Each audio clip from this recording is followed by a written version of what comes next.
नमस्कार। उत्तर प्रदेश की खबरें लेकर मैं हूं आपके साथ संदीप रंजन सरकार। यूपी के सीएम योगी ने राजस्व विभाग की समीक्षा में हुई लापरवाही पर भारी नाराजगी जताते हुए प्रतापगढ़ के कलेक्टर को जमकर फटकार लगाई और प्रतापगढ़ के डीएम पीसी श्रीवास्तव को कार्यमुक्त करने का निर्देश दिया। वहीं मेरठ के कमिश्नर को भी फटकार लगाई गई। वहीं बलिया के डीएम कई मानकों पर खरे नहीं उतर सके, जिसके कारण उनको भी सीएम के गुस्से का सामना करना पड़ा। वहीं सीएम ने कहा कि राजस्व मामलों का प्राथमिकता के आधार पर तय समय के अंदर निस्तारण किया जाए। पैमाइश, विरासत, नामांतरण, चकबंदी और प्रमाण पत्रों को जारी करने में हो रही देरी पर सीएम ने जिलाधिकारियों को सख्त हिदायत दी है। साथ ही जिलाधिकारी, पुलिस कप्तान और एसडीएम को हर रोज अपने कार्यालय में जनसुनवाई करने के आदेश दिए। साथ ही कहा कि डीएम सभी निवेशकों से संवाद करें।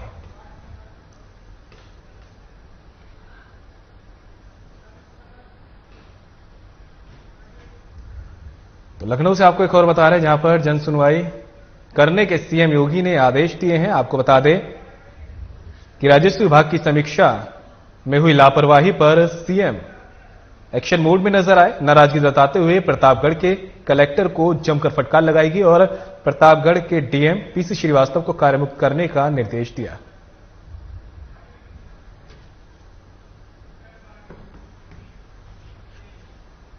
वहीं यूपी के लखनऊ में एशिया कप फाइनल को लेकर अनोखा समर्थन देखने को मिला है। भगवान श्री राम, लक्ष्मण, हनुमान के रूप में बच्चों ने भारतीय टीम की जीत के लिए हवन किया। वहीं त्रेता युग में जिस तरह लंका पर विजय हासिल करने से पहले भगवान श्री राम ने हवन पूजन किया था, ठीक उसी तरह कलयुग में लंका पर विजय हासिल करने के लिए हवन किया गया।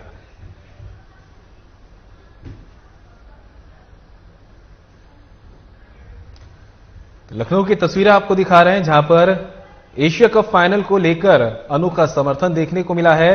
भगवान के रूप में बच्चों ने यहां पर भारतीय टीम की जीत के लिए हवन किया। तस्वीरों में आप देख सकते हैं किस तरह से जो है बच्चे भगवान श्री राम, माता सीता और भगवान हनुमान के रूप में नजर आए हैं। साथ ही आपको बता दें कि तिरंगा लहराकर भी यहां पर भारतीय टीम का उत्साह बढ़ाया गया है, समर्थन किया गया है। बता दें जिस तरह से त्रेता युग में लंका पर विजय हासिल करने से पहले भगवान श्री राम ने हवन पूजन किया था, ठीक उसी तरह कलयुग में लंका पर विजय हासिल करने के लिए यह हवन किया गया।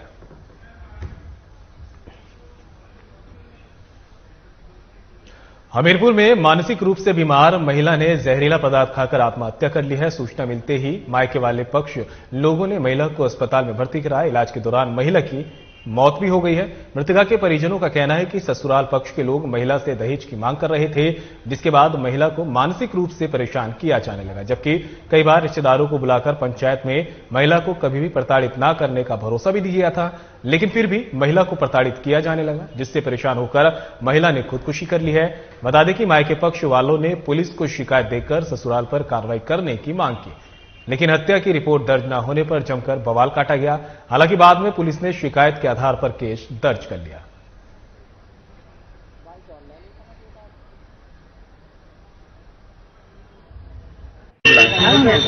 मामला ये है पड़ेरा गाँव से होकर और नानी ससुराल हमारी बुआ जी थी वहाँ 2-2.5 घंटे वहाँ पे डमी हुई की हालत में। वहाँ गाँव वालों से फोन आया मेरे यहाँ, तो मैं गया वहाँ पे देखा बेहोशी की हालत में बात सुनने करनी हुई थी। मैं और मेरे एक लड़का दोनों लोग वहाँ से उठाकर लाए मुझे, तो यहाँ सरकारी अस्पताल में भर्ती करवाया मैंने। तो यहाँ से रेफर करती हो रही करती। वहीं हमीरपुर में तेजी से डेंगू और मलेरिया के मरीजों की संख्या बढ़ती जा रही है। बढ़ती बीमारियों के मरीजों की संख्या को देखते हुए मच्छरों का प्रकोप बढ़ने से फॉगिंग और दवा का छिड़काव बढ़ गया है। स्वास्थ्य विभाग द्वारा मरीज मिलने पर निरोधात्मक कार्रवाई की जा रही है, लेकिन मच्छरों से निजात दिलाने के लिए शहरी व ग्रामीण क्षेत्रों में न फॉगिंग कराई जा रही है और न ही दवा का छिड़काव। ऐसे में डेंगू और मलेरिया के बढ़ते मरीजों की संख्या को देखते हुए लोगों में बीमारियों को लेकर भय बना हुआ है। प्रदेश में लगातार डेंगू का प्रकोप बढ़ता जा रहा है। इसी कड़ी में हमीरपुर में भी डेंगू का प्रकोप जो है बढ़ने लगा है, जिसको लेकर अब लोगों में डर का माहौल बना हुआ है। आपको बता दें बढ़ते मरीजों की संख्या को देखते हुए मच्छरों के प्रकोप को रोकने के लिए फॉगिंग और दवा के छिड़काव की मांग बढ़ती जा रही है। स्वास्थ्य विभाग द्वारा मरीज मिलने पर निरोधात्मक कार्रवाई की जा रही है, लेकिन मच्छरों से निजात दिलाने और शहरी व ग्रामीण क्षेत्रों में फॉगिंग कराई जा रही है और न ही दवाई का छिड़काव किया जा रहा है। ऐसे में डेंगू व मलेरिया के बढ़ते मरीजों की संख्या को देखते हुए लोगों में बीमारियों का भय बना हुआ है। तस्वीरें आप देख सकते हैं, अस्पताल की तस्वीरें जहां पर मरीजों की संख्या लगातार बढ़ती जा रही है। जिस तरह से मौसम ने करवट ली है और मौसम लगातार बदल रहा है, उसको देखते हुए डेंगू की शिकायतें बढ़ने लगी है। हमीरपुर में भी अस्पताल में मरीजों की संख्या बढ़ गई है, वार्ड बनाए गए हैं अलग से डेंगू के, जहां पर मरीजों को रखा जा रहा है। इस बीच में जो है फॉगिंग और दवा के छिड़काव की भी मांग तेज कर दी गई है। आपको बता दें कि ग्रामीण क्षेत्रों में या शहरी क्षेत्रों की बात करी जाए तो जिस तरह से केस बढ़ रहे हैं उसको लेकर ना तो वहां पर अभी तक प्रशासन जागा है, न फॉगिंग की जा रही है, न ही दवा का छिड़काव किया जा रहा है। ये आरोप लगाए जा रहे हैं कि प्रशासन की तरफ से भी कहीं ना कहीं लापरवाही देखने को मिल रही है।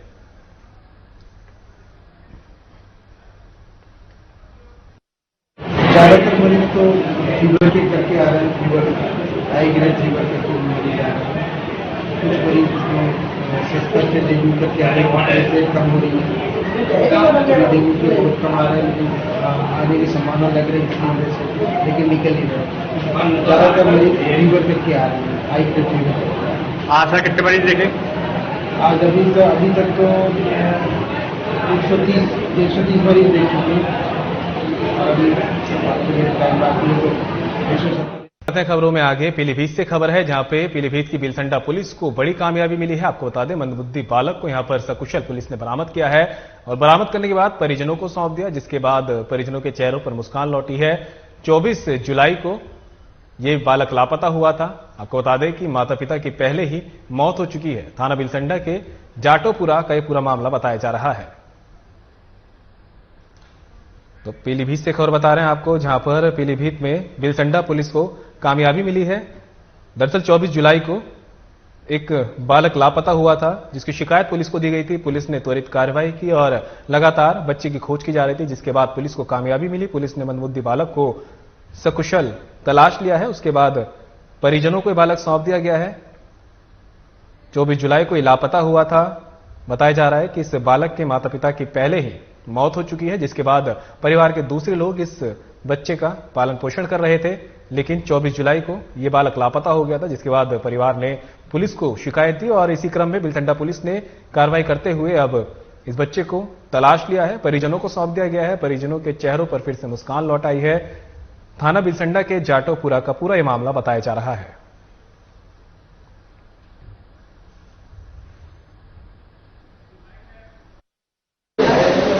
क्या हुआ आपके भतीजे को? हमारा भतीजा थोड़ा मध्यम बुद्धि का है, वो मतलब रात्रि में मतलब कहीं चला गया था। कितने दिन पहले चला गया था? लगभग 2 महीने पहले चला गया था। पीलीभीत बिलसंडा पुलिस को मैंने तहरीर भी लिखी थी और मैंने पता भी किया था। उन्होंने मतलब इस समय ढूंढ कर दिया है, तो बहुत बहुत धन्यवाद उनका। बहुत खुशी लौटाई है मेरे घर में, अब अच्छा लग रहा है बहुत ज्यादा। तो ये पीलीभीत में डेंगू मलेरिया के 845 रोगियों की जांच की गई, जिसमें धनात्मक 16 रोगी पाए गए। अब तक कुल 65,506 रोगियों की जांच की गई है, जिसमें मलेरिया के 340 रोगी मिले हैं। वहीं डेंगू के 57 मरीजों की जांच की गई, जिसमें NS1 डेंगू के 22 संदिग्ध रोगी मिले हैं। अब तक डेंगू की 1025 लोगों की जांच की जा चुकी है, जिसमें कुल डेंगू NS1 संदिग्ध जांचों की संख्या 266 हो गई। वह डेंगू एलिसा धनात्मक रोगियों की संख्या 24 हुई है। सीएमओ आलोक कुमार के निर्देशन पर स्वास्थ्य विभाग की टीम ने जिले में कई जगह स्वास्थ्य शिविर का आयोजन किया। शिविर में मलेरिया और डेंगू की जांच की गई। बता दें, बिलहरा, दिउरिया खुर्द, कुकरी खेड़ा गांव की नालियों और तालाबों में लार्वा नाशक दवाइयों और पेस्टिसाइड पाउडर का स्प्रे कराया गया। साथ ही शाम के समय घरों और गलियों में फॉगिंग कराई गई। तो पीलीभीत की खबर आपको बता रहे हैं, जहां पर लगातार डेंगू के मरीज मिलने लगे हैं और उसके बाद अब प्रशासन भी हरकत में आ गया है। लगातार फॉगिंग की जा रही है और वहां जो भी तालाबों और नालियों में लार्वा नाशक दवाइयों का छिड़काव किया जा रहा है। इसी के साथ स्वास्थ्य विभाग की तरफ से गांव-गांव जाकर शिविर भी लगाए जा रहे हैं और डेंगू और मलेरिया की जांच कराई जा रही है। तस्वीरें देख सकते हैं किस तरह से जो प्रशासन एक तरफ जहां लगातार फॉगिंग करवा रहा है, वहीं दूसरी तरफ लोगों की जांच भी की जा रही है। पीलीभीत में डेंगू मलेरिया के 845 रोगियों की जांच की गई है, जिसमें धनात्मक 16 रोगी पाए गए। अब तक कुल 65,505 रोगियों की जांच की गई है। मलेरिया के 340 रोगी मिले हैं। वहीं डेंगू के 57 मरीजों की जांच की गई। आपको बता दें कि शिविर में मलेरिया और डेंगू की जांच की गई। बता दें बिलहरा, दिवरिया खुर्द, कुकरी खेड़ा गांव की नाली और तालाबों में लार्वानाशक दवाइयों का भी छिड़काव लगातार किया जा रहा है और साथ ही घरों और गलियों में फॉगिंग कराई जा रही है। प्रधानमंत्री नरेंद्र मोदी ने पीएम विश्वकर्मा योजना कार्यक्रम का शुभारंभ किया, जिसमें सीएम योगी आदित्यनाथ ने भी शिरकत की। आपको सीधे लिए चलते हैं। रक्षा मंत्री माननीय श्री राजनाथ सिंह जी, भारतीय जनता पार्टी के प्रदेश के अध्यक्ष माननीय श्री चौधरी भूपेंद्र सिंह जी, उत्तर प्रदेश सरकार के मंत्री श्री सुरेश कुमार खन्ना जी, माननीय सांसद श्री अशोक वाजपेयी जी, महापौर श्रीमती सुषमा खड़गवाल जी, प्रदेश सरकार के पूर्व मंत्री विधान परिषद सदस्य डॉक्टर महेंद्र सिंह जी, पूर्व मंत्री मोहसिन रजा जी, विधान परिषद के सदस्य श्री मुकेश शर्मा जी, रामचंद्र प्रधान जी, लालजी प्रसाद निर्मल जी, मान्य विधायकगण डॉक्टर नीरज वोरा जी, योगेश शुक्ला जी, श्रीमती जय देवी जी, अमरीश कुमार जी, प्रदेश महामंत्री श्रीमती प्रियंका रावत जी, विजय बहादुर पाठक जी, कमलेश मिश्रा जी और उपस्थित सभी भाइयों बहनों, आज विश्वकर्मा जयंती है। सृष्टि की शिल्पी भगवान विश्वकर्मा और नए भारत के शिल्पी देश के यशस्वी प्रधानमंत्री आदरणीय श्री नरेंद्र मोदी जी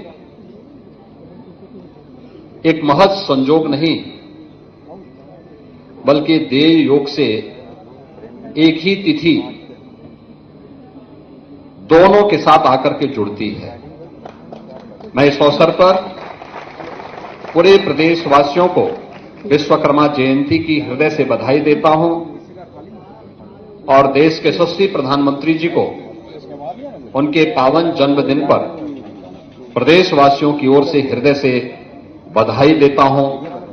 उनके स्वस्थ और दीर्घ जीवन के लिए शुभकामनाएं भी देता हूं। भाइयों बहनों, पिछले 9-9.5 वर्ष के अंदर हम सब ने बदलते हुए भारत को देखा है। एक ऐसा भारत जो 140 करोड़ लोगों की आशा और आकांक्षाओं का प्रतीक बनकर के दुनिया की एक महाशक्ति के रूप में उभर रहा है। जो भारत दुनिया के लिए और संपूर्ण मानवता के लिए आशा की एक नई किरण है। G20 की अभी हाल ही में संपन्न हुए समिट के माध्यम से वैश्विक स्तर पर भारत की ताकत का एहसास पूरी दुनिया ने किया है। प्रधानमंत्री जी का यशस्वी नेतृत्व है जिसका लोहा आज पूरी दुनिया मान रही है। आज जब प्रधानमंत्री जी के पावन जन्मदिन के अवसर पर हम सब एकत्र हुए हैं, अपनी शुभेच्छा और अपनी शुभकामना उनके प्रति हम सब व्यक्त कर रहे हैं। इस अवसर पर भारत के हस्तशिल्पी और कारीगरों के लिए प्रधानमंत्री मोदी जी एक नई योजना को शुभारंभ करने जा रहे हैं। आप देख रहे होंगे टेलीविजन के माध्यम से सामने की स्क्रीन में भी एक एक स्टॉल पर जाकर के उन हस्तशिल्पी और कारीगरों को प्रोत्साहन देना, उनके मनोबल को बढ़ाना और उनके माध्यम से एक आत्मनिर्भर भारत की परिकल्पना को एक नई ऊंचाई तक पहुंचाने का कार्य प्रधानमंत्री जी के द्वारा आज पीएम विश्वकर्मा योजना के माध्यम से कुछ ही देर में होने जा रहा है।